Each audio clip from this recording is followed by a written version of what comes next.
Egaa bara kana jiraachuun ilma namaa namatti dhiibbaa godhate ta'ee hin beeku. Inni kaan otoo jiruuti du'e jedhee of faarsaa. Inni kaan immoo abeet abeet ana dhugaa rabbii baay'ee naqirramaan jechuudha sababni isaayyuu.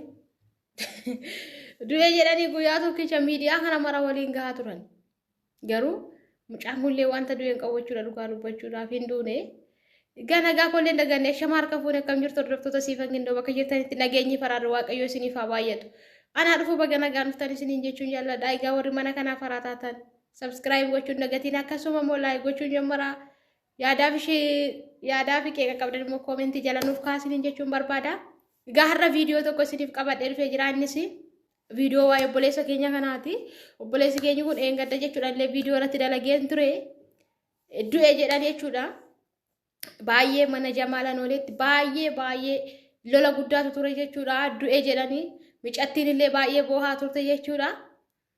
Dhugaa dubbachuudhaaf bagayyuu hin du'in. Maaliif yoo jettanii amma gaafasii guyyaa inni du'e jedhanii achitti naannoo nama 5,000 achi jala ture wanta sin ajaa'ibu 5,000 ol namoota ta'an jechuudha. Baga du'in. Sababni isaayyuu gaafasii yaadota hedduutu jira ture. Waa baay'ee sababii akkana ishiin gooteef kana waan gooteef sana waan gooteef jedhanii waa hedduu haasaa turan. Waa hedduu garuu inni immoo waaqayyo isa oolcheera hin duune. Egaa sobeetuma uffannise yoo jedhee raatellee jechuudha nama garrama garuu dhugaa dubbachuudhaaf baay'ee nama garrama.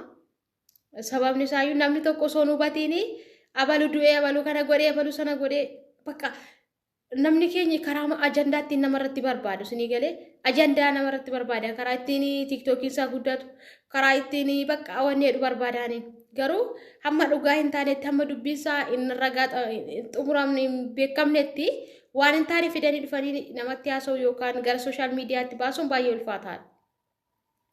Kanaafuu dhugaa dubbachuudhaaf egaa guyyaa gaafasiisu miicaitti baay'ee rakkisanii turanii hundi keessanuu quba qabdu baay'ee rakkisanii ni turan jechuudha. Inni kaan akka ishiin ajjeefamtu jedha.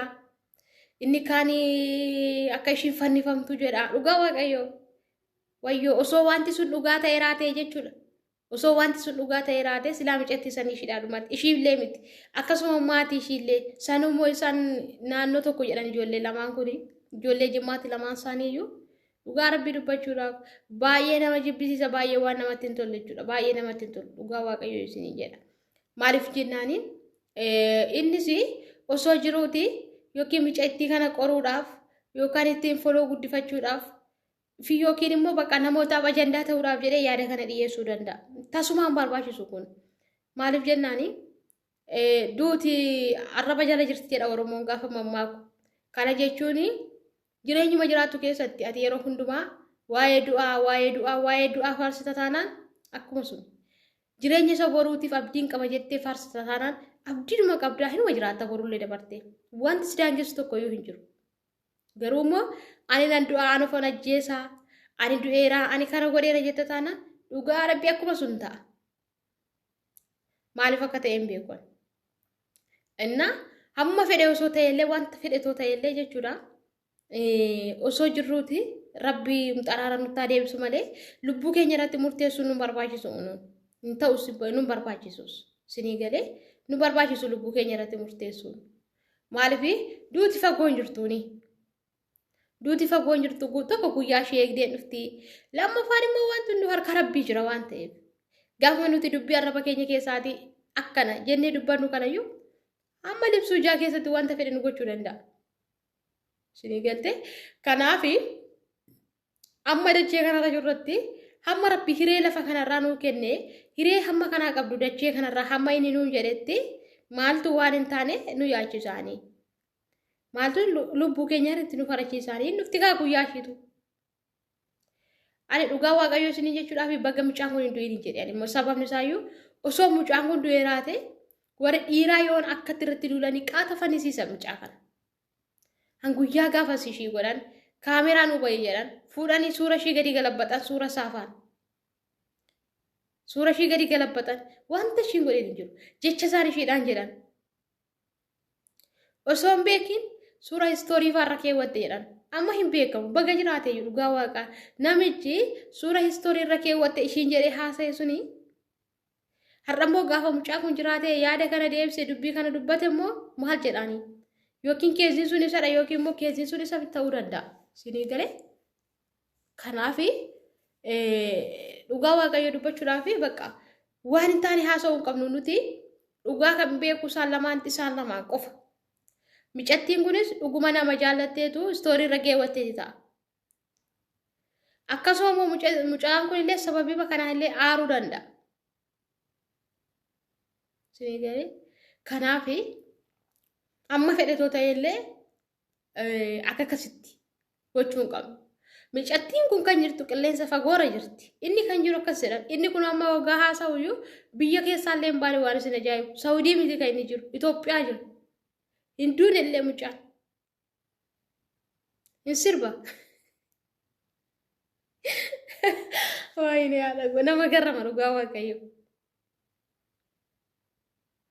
Amma akka dubbii kanaa micattii eeggadda duute jedhanii gara koo fidanii dhufanii. Bilbila ishii kan dhuunfaa ishii tiiktookii dhuunfaa ishiitiin tokko onlaayinii irraa buutee hin beektu. Lammaffaan immoo viidiyoo ishii isa yeroo darbee gadhiifteettu isa fuutee irratti qanabbartee imooji pooyichaa immoo gubbaa keesseetiin gadhiisaa jirti. Namni du'e egaa namni du'e eessaa dhufee of qanabbaraanii. Akkasuma immoo intalli bilbila ishii qabattee kun akkamitti qanabbaruu dandeessi? Siniin fakkaata hin fakkaatu. Ilmi namaa karaa ittiin foloo guddifatu. Foloo guddifachuun gatii hin qabu. Dhugaa waaqaa siniin jedhaan. Meeshaa tokko foloon kee miliyoona ta'eef waan sii kaffaluu hin qabu. Yoo irratti hojjette malee. Inni guddaani irratti hojjechuudha. Irratti hojjette taanaani foloon 10,000 iyyuu sii kanfala. 10,000 sii kanfala. Kanaaf namni keenya kana hubatu. Har'a miliyoona kunoo maakii jalaa miliyoona tokko soo qabduuti miliyoona tokko jalaa gubateemi. Bakka. Har'a uummanni Oromoo ta'u foloo si godhee miliyoona tokko ta'u si gashee boru gubachuu danda'a. Hin beekamu. Harka Rabbii jira. Kanaafi waan hunduma keessatti namaa gaditti Rabbiin sodaachuu qabna. Namaan olitti Rabbiin sodaachuun nurra jiraata. Waan hin barbaachifne, waan hin fakkaanne, waan hin taane hojjechuun nurraan eegamu ilma namaa intala namaarraa maalaan akka kanaa. Nama jibbisiisa dhugaa Rabbii nama jibbisiisa jennaan. Har'atoo yeroo sun mucattiin kuni inni of ajjeeseera jedhanii dhuguma dhugaadhaan jaalala dhugaa qabaattee fi gocha ishii mititoo ta'ee tokkoon namni dhaqee mucaa sun otoo miidhee lammaffaan immoo mucaan kun otoo dhaqxee of ajjeeftee yoo waan tokko irra of geessee rakkoo miti hin ulfaatu hin ulfaata. Waan hojjennu keessatti dursa waan goonu keessatti waa'ee koof eenyututti miidhama waa'ee kootuuf maaltu ta'a ani yoon kana godhe eenyu anaaf kan miidhamu haati koof abbaan koo yaadda'u jennee yaaduun nurra jiraata malee akka waan micceetti irraa qeebii qabutti dhugaa Rabbi baay'ee na aarseena. Otoon ishii ta'ee nama galagalee maqaa isaan dha'uun yaa'e. Galagalee dhoo maqaa isaan dha'u.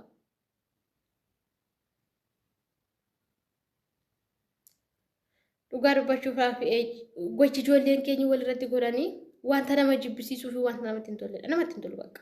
Walumaa galatti namatti hin tolu. Maaliif jennaani? Kana namni namarraallee hin jaalatu, Rabbillee namarraa hin jaalatu. Dhugaa waaqa dubbachuudhaaf hawaasa naannoo biratti illee hin jaalatu wanta akkasii. Tasumaa wanta godhamnes wanta godhamuu malu miti kun. Qaldiin illee akkasii hin jiruuni. Qaldiin illee akka kanatti hin qalladamu. Biraankiidhaan jedhanillee akka kanatti hin taphatamu. Haga qaataa mucittii dhugaa waaqa osuma namni bira jiraateetuma namni naannoo ishii jiraatee raatee gaafasi fudhanii qaban turan. Video bayi. Video bayi. Video bayi dha marachaa ture umman.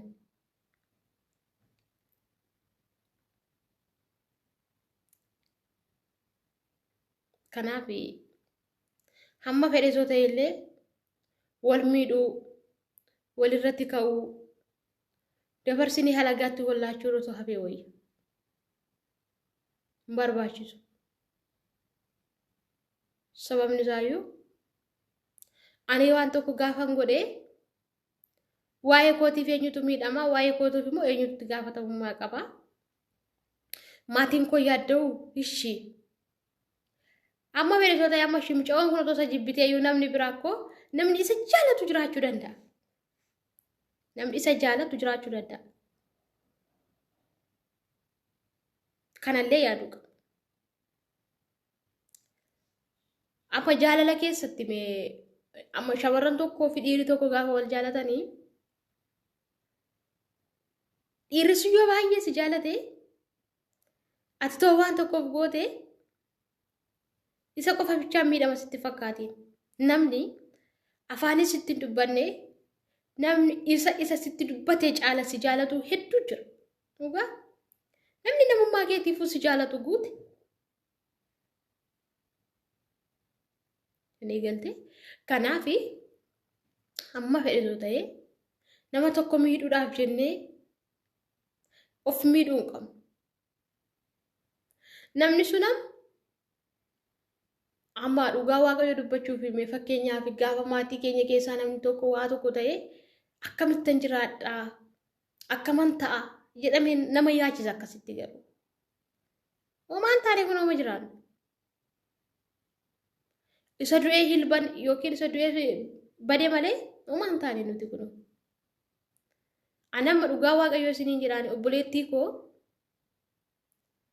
akka ija koo tokkotti ilaala ture. Obbolaa koo keessaa eenyumaan ushiin madaaluu diyan. Eenyumaan ushiin qixxeessu. Akka haadhaatti naaf taatis. Sinii galee garuu gaafa ishiin baddalamtee waa hedduu natti dhaga'ame waa hedduu. Saniin booda dhugaa isiniin jedhaan. Bakka ji'a tokko ji'a lama. Ammallee yoo keessa koorraa deddeebi'ee na dhukkubellee yoo keessa koorraa illee bahuu baattellee uumaan jiraanni kun maal hin ta'e? Inumaan jiraadha. Na qofa miti. Hayyee harmee ishiitu hin jiraachaa jirti. Sinii galee garuu isa du'ee hilban akka kanatti yaaduu qabna malee namni tokko gaafa du'ee yookaan namni tokko gaafa baddalamee yeroodhaaf namatti dhagahama. Dhugaadha namatti dhagahama. Dhiigummaadha waan ta'eef sitti dhagahamaani. Garuu immoo bakka saniin booda of amansiiftee jireenya keetti fuftaati. Waan argachuu hin dandeenyetti sammuu keenya fuftu waan ta'eef of amansiiftee jireenya mataa keetti fuftaani ati. Akkasuma haati ishiin deesses yoo taate bakka waan argachuu hin dandeenye jettee warra dhala ishii warra kaa warra jiran kunuunfattee jireenya ishiitti fufti. Garuu immoo inni of miidhe sun bade bakka gaafa waan tokko goonu gaafa waan akkasii ofirratti yaadnu baay'ee namoota maatii miidhuuf yoo maatii faana wal lolan yoo hiriyyaa faana wal lolan nama sun miidhuuf godhu miti. Dhugaa rabbi nama sun wanti miidhamu tokkollee hin jiru. Ofuma mataa kee miidha. Bakka yoo jiraatte sofiif yoo baddee sofiif kan waan biraa of keessaa qabu. Sinii galee kanaafi waan tokko gaafa goonu abbummaatti fudhachuu qabna. Maalan godhaa jechuu qabna. Guyyaa dirqama ishee dhuftuuf jennee waan taanes ofirratti yaaduun hin barbaachisu. Innaa yaada koo walumaa galatti maal isiniin jechuun barbaada. Egaa obboleessi kun akkanatti akkana godheera. Waaqni isaaf haa dhiisu. Duuti san argini bakka jiraate dhugaa jirtu himachuu danda'a amma. Otoo du'ee raatee mucattii bara ishii muluu aadaa kanaaftu uummanni Oromoo itti aadaa hafa. Amma garuu dhugumaa yaalee akkasiillee ofirratti gaggeesseera ta'e sababii maaliif akka ta'e dubbachuu danda'a. Bagan du'ini. Innaa itti dabalee immoo namoonni gaaboo waan tokko niidhaan jarjara rakkoodha jarjaraan akka koo kan taane akkana ni gadda qabame yolee kan taane sidin jira inna viidiyoon korraa kana fakkaata amma viidiyoo biraa walitti deebinutti nagaa naa tura waan dhaggeeffattaniif galatoomaa isiniin jechuun jaalladha bye bye